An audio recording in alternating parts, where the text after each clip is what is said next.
এই প্রশ্নের উত্তর নবী ছাড়া কেউ জানে না। আমি আপনাকে 3টা প্রশ্ন করব, যে নবী সেই কেবল এর উত্তর জানে। তা আপনি যদি উত্তর দিতে পারেন বুঝবো আপনি সত্য নবী। রাসূল সাল্লাল্লাহু আলাইহি ওয়াসাল্লাম বললেন, হ্যাঁ তুমি নির্ভয়ে বলো। তো সে যে প্রথম প্রশ্ন রাসূল সাল্লাল্লাহু আলাইহি ওয়াসাল্লামকে করতে আরম্ভ করলো যে মা হুয়া আউয়ালু আশরাতিস সাআহ, আপনি যদি সত্য নবী হয়ে থাকেন বলেন তো কিয়ামতের প্রথম আলামত কি? রাসূল সাল্লাল্লাহু আলাইহি ওয়াসাল্লাম বললেন তারপর? এরপর সে জিজ্ঞেস করলো মা হুয়া আউয়ালু তাআমিন ইয়াকুলুহু আহলুল জান্নাহ, জান্নাতীরা যখন জান্নাতে যাবে ঢুকেই প্রথমে তাদেরকে কি দিয়ে আপ্যায়ন করা হবে, কি খাবে? রাসূল সাল্লাল্লাহু আলাইহি ওয়াসাল্লাম বললেন তারপর? আব্দুল্লাহ ইবনে সালাম, তখনও তার নাম আব্দুল্লাহ ইবনে সালাম হয় না, তখন নাম ছিল হুসাইন বা হাসিন ইবনে সালাম।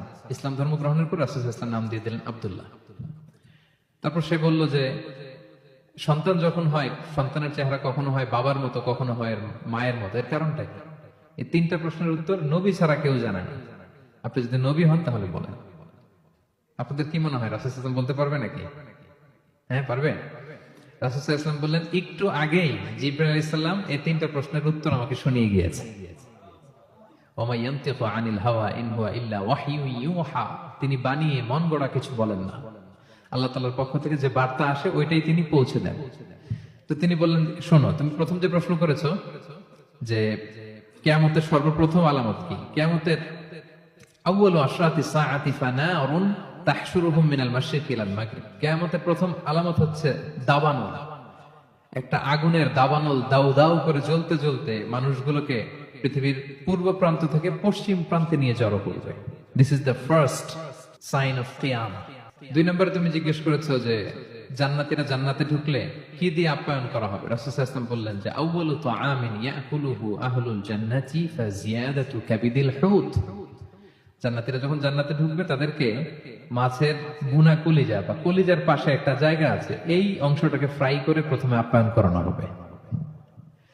3 নম্বরে তুমি জিজ্ঞেস করেছো যে সন্তানের চেহারা কখনো বাবার মতো মায়ের মতো, কারণ এর কারণ হচ্ছে ফিজিক্যাল ইন্টিমেসির সময় যদি হাজবেন্ডের সিমেন প্রবল হয় তাহলে বাচ্চার চেহারা বাবার মতো হয়, আর যদি মায়ের যে ওভাম ডিম্বাণু এটা প্রবল হয় তাহলে চেহারা মায়ের মতো হয়। এই কথা শুনে আব্দুল্লাহ ইবনে সালাম চিৎকার দিয়ে উঠলো, সে বলল আশহাদু আল্লা ইলাহা ইল্লাল্লাহ ওয়া আশহাদু আন্নাকা রাসূলুল্লাহ, আমি সাক্ষ্য দিচ্ছি আমি মদিনার সবচেয়ে বড় ইহুদি পণ্ডিত, আমি তাওরাতের আলেম, আমি সাক্ষ্য দিচ্ছি যে আল্লাহ ছাড়া কোনো ইলাহ নেই এবং নিশ্চয়ই আপনি আল্লাহ তাআলার প্রেরিত রাসূল।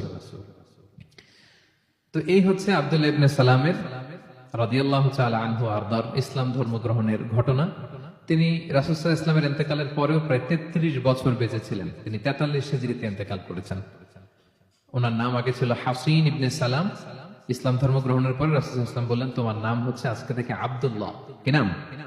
আব্দুল্লাহ। পরে উনি পরিচিত হয়ে গেলেন আব্দুল্লাহ ইবনে সালাম নামে।